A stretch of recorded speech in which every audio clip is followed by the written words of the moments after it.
여러분 안녕하십니까. 누리 PD입니다. 지금 민주당이 당대표를 뽑고 있죠. 정청래, 박찬대 둘이 지금 대결하고 있는데요. 이들이 지금 중국 이야기를 노골적으로 했습니다. 그야말로 지금 우리나라는 이 정치 상황이 미국이냐 중국이냐 이걸 선택하는 일종의 내전이 벌어지고 있다 해도 과언이 아닙니다. 일단요 한번 들어보시죠. 정청래, 박찬대가 어떤 이야기를 하는지 한번 들어보시고 계속해서 이 이야기를 이어가도록 하겠습니다. 자, 들어갑니다.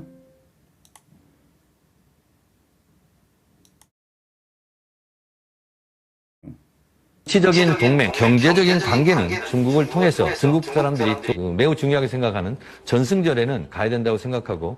저도 같은 대답입니다. 우리가 중국하고 척을 질 이유가 없습니다. 중국하고는 우리가 관계를 회복해야 된다. 지금 이렇게 생각됩니다. 분명하게 중국하고 이 관계를 회복해야 된다 말씀드리고요. 정치적인 동맹, 경제적인 관계는 중국을 통해서 중국 사람들이 매우 중요하게 생각하는 전승절에는 가야 된다고 생각하고. 저도 같은 대답입니다. 우리가 중국하고 척을 질 이유가 없습니다. 중국하고는 우리가 관계를 회복해야 된다. 자, 제가 두 분을 들려드렸습니다. 자, 뭐 뻔하죠. 정청래는요 놀랍게도 중국어를 잘하더라고요. 중국어를 마구 이렇게 구사를 합니다. 근데 영어는 못하는 것 같아. 기이하죠? 이 운동권 출신들이 과거에는 주사파, 김일성주의자들이었잖아요. 언제부턴가 이들이 말을 갈아탔어요. 모택동 쪽으로 넘어갔고, 이제는 모택동도 과거 사람이잖아. 시진핑으로 넘어간 거죠, 전부. 현재 중국하고 손을 잡으면 여러 가지 좋은 일이 많이 생기나 봅니다. 머니도 생기는 것 같아요, 머니도. 그렇지 않고는 저럴 리가 없거든. 그리고 친중 세력들이 뒤에 믿는 뭐가 있는 거예요. 그리고 또 선거만 하게 되면은 놀라운 현상이 터지잖아요. 이제 그 배후에 중국 카르텔이 있다. 중국에서 뭔가 작용을 하고 있다. 이런 이야기가 있지 않습니까? 자, 지금 대한민국은 바로 그것을 확인하는 상황이다. 윤석열 대통령은 미국을 대표하는 정치인, 이재명은 어쨌거나 친중을 대표하는 정치인. 친중에는 친북도 포함이 될 수도 있겠어요. 종중이라고 해도 됩니다. 자, 이런 속에서 우리나라는 지금 보수 대통령이 계속해서 순환을 겪고 있는데요. 이 정말 해도 너무합니다. 단 한 명의 예외도 없네. 김영삼만 예외적이고, 김영삼은 그런데 온전한 우파로 봐주기 어렵잖아요. 보수로 봐주기 어렵지 않습니까? 반쪽짜리거든. 거기를 이제 뺀다 그러면은 또 거기는 민주화 운동을 했다 그래서 그 특별한 또 이렇게 대우를 해줍니다. 그럼 이승만 대통령, 박정희 대통령, 전두환 대통령, 노태우 대통령, 이명박 대통령, 박근혜 대통령, 윤석열 대통령 누구 하나 승한 사람이 없어요. 전부 다 반신불구가 되고 그냥 사망에 이르렀습니다. 정말 해도 너무하고요. 세계 어떤 나라를 가더라도 전직 대통령이 현직 대통령에 대해서 이렇게까지 혹독하게 가혹하게 정말 모질게 치졸하게 더럽게 유치하게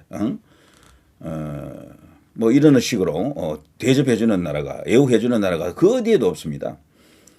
대통령 하면요 원래 미국의 제도 아닙니까? 이거 대통령제 이 유럽에서 나온 게 아니거든요. 근데 미국 한번 보십시오. 우리나라 대통령 역사라고 하는 것은 아주 짧습니다. 몇 명 안 되잖아요. 미국 한번 보십시오. 미국의 역대 대통령 목록을 제가 일부러 찾아왔는데요. 1대가 1789년입니다. 언제입니까? 이게 벌써 250년도 전입니다. 그 정도 전입니다.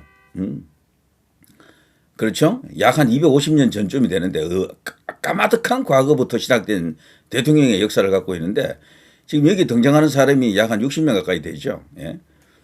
한 사람이 두 번 할 수도 있고 어떤 경우는 사선한 사람도 있고요. 루스벨트 같은 경우는 사선을 했었죠.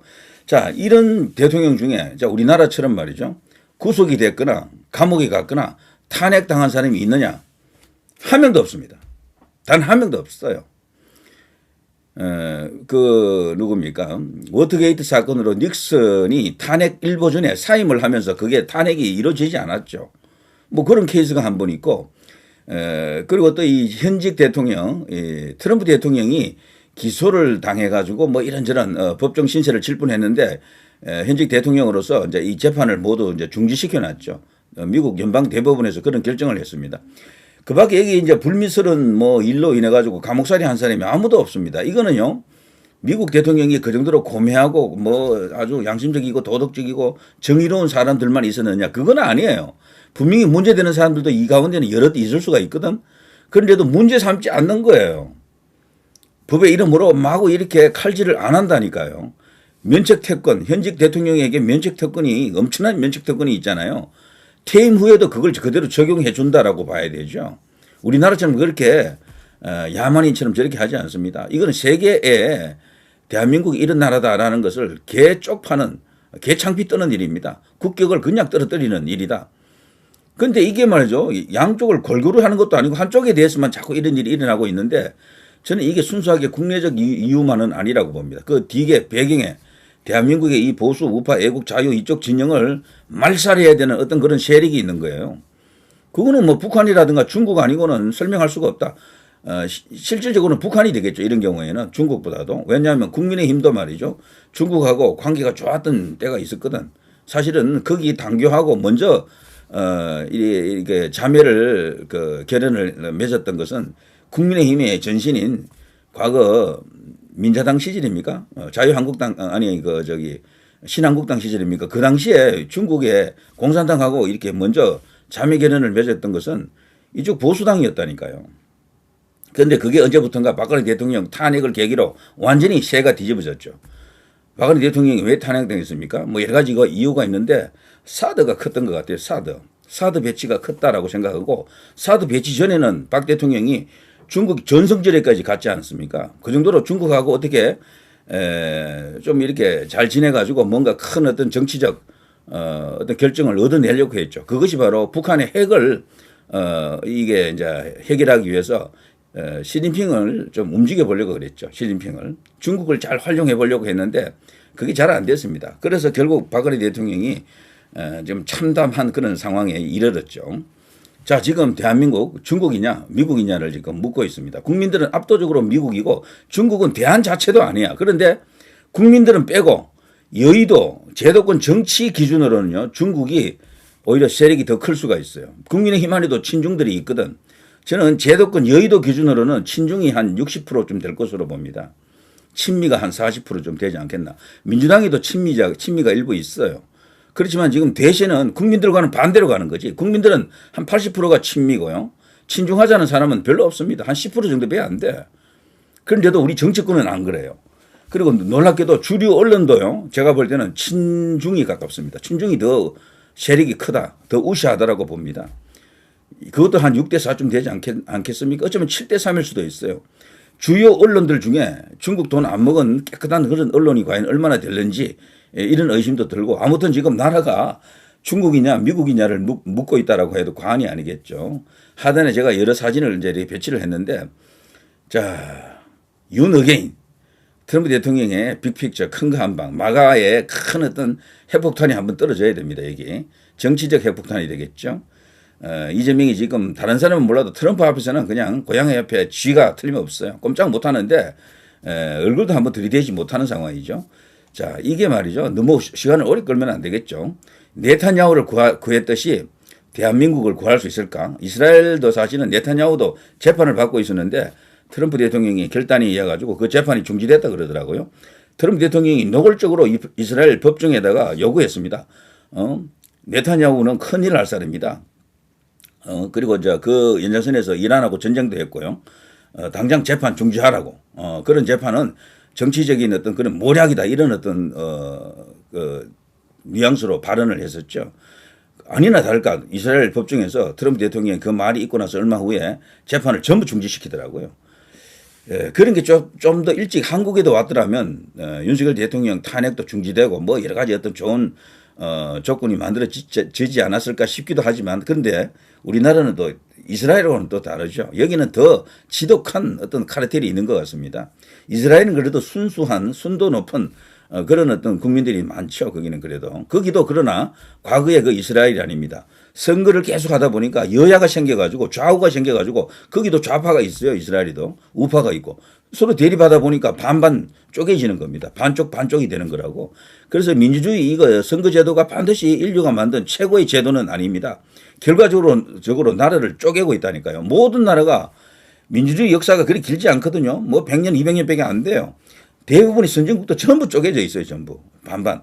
다만 우리처럼 이렇게 지독하게 쪼개져 있지는 않죠. 그런 차이가 있습니다. 자, 이걸 보시면요. 역대 미국 대통령 중에 구속된 경우는 없다. 뭐 이런 것들. 제가 한번 찾아봤습니다. 도널드 트럼프 대통령이 제일 그 문턱에 가까이 갔다 그러더라고요. 다른 대통령, 그렇게 많은 대통령 중에 구속된 사람이 아무도 없고, 그런데 여기 미국 대통령 중에 구속된 사람이 있느냐라고 제가 AI에 물어봤더니 대한민국 전직 대통령 중에 구속된 사례가 있다라고 또 나와 있네. 누굽니까? 예. 이명박, 박근혜, 윤석열 이런 세 명이 되겠죠. 네. 그리고 그 앞에 또 전두환, 노태우 뭐 수두룩박박입니다. 몇 명 안 되는 대통령 중에 거의 뭐 3분의 2 정도가 전부 감옥 신세를 졌다. 이게 진짜 나라 망신 개망신이죠. 이거는요 완전히 우리나라가 지금 그릇된 잘못된 민주주의를 하고 있다라고 봐야 됩니다. 국민들도 지금 뭔가 지금 착각하고 있는 거야. 그릇된 어떤 선동의 세뇌가 돼가지고 이쪽 보수 세력을 나쁜 걸로 악으로 자꾸 보는 그런 프레임에 말려가지고요. 자기도 모르게 세뇌가 됐어요. 한번 이렇게 머리에 그런 게 입력되면 잘 빠지지 않습니다. 화석화돼가지고 정말로 그런 줄 안다니까. 사실은 그 반대일 수도 있는데 민주당 뒤에 중국이 있다, 북한이 있다라는 걸 얘네들이 믿으려고 안 해 도대체가. 그냥 민주화 세력, 뭐 평화 세력, 뭐 서민을 위하는 세력, 그 갑과 을 중에 을을 위하는 세력, 이런 식으로 허위 정보가 가득 머리에 가득 차 있죠. 그리고 반대로 국민의힘은 여기 나쁜 거 다 지금 적용시켜 놓고 있습니다. 전쟁 뭐 일으키려고 하는 세력, 꼰대 뭐 세력들, 뭐 또 뭐 있습니다. 뭐 이게 부패 세력들, 뭐 예전에는 성나라당이라 그랬죠. 근데 성나라가는 사실 이쪽이잖아요. 미투만 터졌다 하면 저기 좌파들이잖아요. 완전히 거꾸로 아주 알고 있는 거야, 전부. 이제 이런 것을 한 방에 뭐 단숨에 바로잡을 수는 없습니다. 정말 길고 긴 기나긴 싸움을 계속해야 되겠죠. 문화가 저쪽으로 넘어간 것도 큰 탓이 있습니다. 문화 권력이 얼마나 중요합니까? 대부분 저쪽 좌파로 다 넘어가 있고요. 자, 이 트럼프 대통령이 지금 제일 위험했었죠. 미국 대통령 중에 4년 징역 피했다. 연루된 형사사건 줄줄이 연기. 미국도 대통령 재판 중단. 전직 미국 대통령이 퇴임 후 민간인으로 재판을 받을 수 있을까? 받은 사람이 없습니다. 미국은 미국이에요. 대통령 대우를 해주는 겁니다. 오바마도 지금 기소가 될 수가 있는데 트럼프 대통령이 사면받은 이것 때문에요. 오바마도 그 혜택을 받아가지고 뭐 구속되거나 이런 거는 없을 것으로 보더라고요. 자, 아무튼 트럼프 대통령은 어쨌거나 대통령이 다시 되면서 형사사건 기소된 것 전부 일단 중지됐는데 이거는 뭐 퇴임 후에도 그냥 유야무야 될 겁니다. 그리고 셀프 사면도 할 수도 있고요. 그렇게 되어 있다. 자, 이거 보십시오. 자, 프레드 플라이즈 부소장이 윤석열 대통령 건들지 마라. 사람들 억울하게 만들지 마라. 윤석열 대통령이 무슨 죄가 있느냐. 이런 취지로 발언을 했다 그러죠. 이걸 나경원 의원이 자신의 페이스북에서 알려왔는데요. 이때 여기 있는 많은 민주당 의원들이 가만 듣고 있었겠습니까? 발끈했겠죠. 그게 아니다고. 그 사람은 국사범이라고 내란에다가 외환까지 전쟁도 일으키려고 했다고. 뭐 그러면서 뭐 온갖 엄연성 발언을 한 것으로 알려져 있습니다. 그렇지만 그게 통합니까? 지금 트럼프 대통령의 이 워싱턴에서는 대한민국에서 쿠데타를 일으킨 내란 세력은 오히려 민주당 쪽으로 보지 않습니까? 그래서 트럼프 대통령으로부터 큰 한방이 올 수 있다라는 겁니다. 이게 근본적인 인식의 차이고, 그리고 이들을 제일 먼저 제가 보여드린 것처럼요, 미국이냐 중국이냐를 결정하는 거대한 어떤 흐름을 지금 결정하는 상황이기 때문에 미국이 수수방관하고 있지 않을 것이다. 분명히 어떤 큰 칼을 뽑을 것이다라고 보는 거죠. 자, 이렇게 되니까요, 프레드 플라이처 이분이 직접 이렇게 자신의 SNS에 올려가지고 이렇게 이야기하고 있습니다. 이 한국에서 기사가 자꾸 내려오고 있다. 특히 네이버 같은 데서는 내려오고 뭐 그냥 알아서 지우고 그래요. 그러나 구글에서는 그대로 살아 있더라고요. 이 한국어 기사는 제가 한국 국회의원 대표단에게 한 발언과 관련이 있다. 즉 윤 전 대통령이 박해받거나 부당하게 기소당하고 있다는 인식은 트럼프 행정부에서 매우 나쁘게 받아들여질 것이다. 뭔가 이렇게 계속해서 이런 식으로 윤 대통령을 모독하고 인신을 구속하고 저렇게 험하게 다루면은 가만히 있지 않겠다라는 일종의 경고, 얼음장이죠. 자, 이런 기사가 네이버보다도 구글에는 그대로 살아있다. 구글은 여기 운영 주체가 미국이잖아요. 미국인이니까 이게 한국에서 이래라 저래라 하기가 힘든 것 같아요. 이렇게 모든 언론이 플라이처 이 부소장의 이야기가 이 언론에 나가 있습니다. 유력 언론인 조선일보, 중앙일보, TV조선 뭐 이런 데도 이걸 보도했었죠. 자, 지금 현 시점에서 이런 뉴스가 나왔습니다. 이재명 반복된 산재 사망, 미필적 고의살인이다. 포스코 ENC 또 질타했습니다. 이런 짓을 지금 계속하고 있거든. 기업 찾아다니면서 기업 혼내고 있는 거야. 이게 말이 안 되거든요. 물론 이렇게 하면 좋아하는 국민들, 이 문외아들이 많습니다. 와, 이재명 잘한다. 역시 뭐 사람이 최고다. 사람이 먼저다. 서민을 위해 주는군. 우리 노동자들을 위해 주는군. 이렇게 생각할지 몰라도 이거는 대통령이 할 일이 아닙니다. 제가 볼 때는. 왜 그런가 하면 이렇게 한다 그래서 기업 환경이 달라지지 않아요. 기업에서 일어나는 사고는 일해보면들은 다 알겠지만 조심한다고 해서 그게 조심해지는 게 아닙니다. 갑자기 순간적으로 우발적으로 일어나는 거거든. 그걸 일일이 법으로 제도로 막을 수가 없다니까. 이렇게 하면요, 기업 활동만 위축되고 경제만 더 어려워진다고. 경제가 어려워지면요, 수없이 많은 사람들이 피해를 봅니다. 아마 스스로 삶을 마감하는 자살자들도 속출할 겁니다. 이거는 사람 죽이는 행위라니까. 오히려 이런 일은 대통령이 할 일이 아니에요. 그 노동부 차원에서도 해도 되고 뭐 여러 가지 다른 조직과 기구가 있잖아요. 그런데 이렇게 하는 것은 완전히 생색내기 포퓰리즘이죠. 일종의 인기 포퓰리즘이죠. 이렇게 하면 지지층을 만들 수가 있습니다. 그러나 이것은 가장 저열한 방법의 정치다라고 볼 수가 있겠죠. 자, 그 밑에 보십시오. 김건희 특검 윤 내일 출석 불응 시 체포영장 등 강제 수사를 동원하겠다. 이건 또 뭡니까? 김건희 특검이 또 튀어나와가지고 윤 대통령을 또 이렇게 오라가라 하는 것 같습니다. 윤석열 대통령이 그럼 수사를 몇 개 받아야 됩니까? 내란 특검이 있죠. 김건희 특검으로부터도 이렇게 수모를 당하지. 그리고 또 최해병 그 해병 그 특검이 또 있잖아요. 그것도 대통령하고 연결된 거잖아. 새 특검으로부터 다 이 수사를 받아야 되는 거야. 이 윤석열 대통령은 도저히 견딜 수가 없습니다. 그래서 누리 PD는 제안드립니다. 이미 여러 번 이야기했는데요. 어떤 수사에도 응할 필요가 없습니다. 나가지 마세요. 어떤 재판도 응할 필요가 없습니다. 재판장이 나갈 필요가 없습니다. 박근혜 대통령 때처럼 전부 거부하고 어차피 대통령은 이 재판으로 못 풉니다. 정치적으로 풀려야 돼요. 그래 정권을 바꿔야 됩니다. 빨리 바꾸면 바꿀수록 좋고 빠르지 못하면은 뭐 정상적으로 뭐 총선에서 이기고 대선에서 이기고 이런 과정을 이제 밟아야 되겠죠. 자, 일본 이어 미국 방문하는 조현 외교부 장관이죠. 한일 관계, 한미일 협력 업그레이드. 이게 지금 빈말에 가깝다라고 봅니다. 물론 조현 이 사람은 다소 이제 친중적 친북적 요소가 덜하다 그래서 이런 말을 진짜로 했을 수가 있어요. 그렇지만 외교부 장관이 이런 것을 결정하는 게 아니거든. 결국 이거는 정권의 핵심에서 이재명과 그 일당들이 이걸 결정한다고요. 이거는 그냥 립 서비스가 되겠죠. 자, 정동영 한미훈련 조정에 국방부 양국 합의 진행 변동사항 뭐 어쩌고저쩌고 나옵니다. 이게 왜 이렇게 나오는가 하면은 김여정이가 먼저 한 방 때렸거든. 한미훈련이 있는 걸 알고요. 비난 성명을 발표하고 그리고 지금 하나도 달라진 게 없다. 윤석열과 다를 게 없다. 뭐 이런 식으로 또 비난을 했어요. 그러자 뜨끔 뜨거라. 정동영이가 이렇게 지금 살살이 치면서 반응을 해주는 겁니다. 정말 이게 지금 우리나라입니다. 정말 한심하기 짝이 없습니다만 그러나 이게 어쩌면 대한민국 정상화로 가는 그냥 거대한 기회일 수도 있습니다. 큰 거 한 판을 넣고 큰 내전이 이제 벌어진다. 여기서 말하는 내전은 뭐 총칼 들고 싸우는 그런 건 아니고요. 정치적 내전이 되겠죠. 자, 누리 PD 김준희였습니다.